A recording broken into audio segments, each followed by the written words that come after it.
नाज़रीन, गुडू बैराज और पानी के वाह करण में वाद सबब कश्मीर ज़िले जा वधीक केतिराई ॻोठ पानी हेठ अची विया आहिनि। वधीक तफ़सील मालूम कयूं था मेहरान टीवी जे रिपोर्टर गुलाम रसूल मीरानी खां।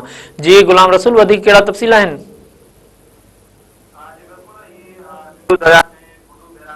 पानी के वेकरन में जेको आहे मुसलसल इज़ाफ़ो थी रहियो आहे। हिन वक़्तु जेका वॾी बोड जेकी आहे उहा बरक़रार आहे।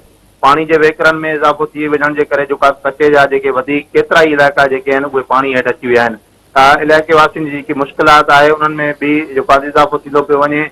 जॾहिं त ॿुधायो पियो वञे त 15 सेप्टेम्बर ताईं जेको आहे अञा वधीक बोड वारी सूरत हाल जेका उहा पैदा थियण जा जेके इम्कान आहिनि उहे ज़ाहिर कया पिया वञनि।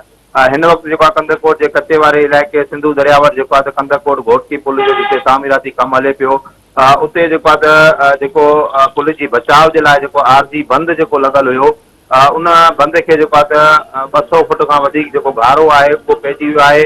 ऐं हिन वक़्तु जेको आहे त पाणी तेज़ी सां जेको आहे त उहो टोड़ी बचाव बंदि तरफ़ जेको आहे उहो वधणु लॻो आहे। बचाव बंधनि ते जेके हिन वक़्तु कश्मीर कंदरकोट ज़िले में जेके बि बचाव बंदि आहिनि, जंहिंमें के बंदि आहे, टोड़ी बंदि आहे, ओल्ड टोड़ी बंदि, उन सां गॾोगॾु ॿिया मुख़्तलिफ़ जेके बंदि आहिनि उन्हनि ते पाणी जो जेको दबाव आहे उहो मुसलसल वधंदो पियो वञे।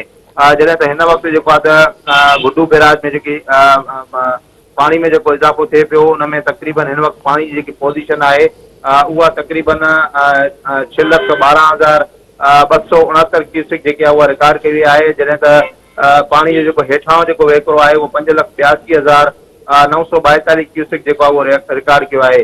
पाणी जी सतह में मुसलसल इज़ाफ़ो थी वञण खां पोइ जेको आहे हिन वक़्तु गुडू बैराज में वॾे दर्जे जी जेकी बोड वारी सूरत हाल आहे उहा बरक़रार आहे।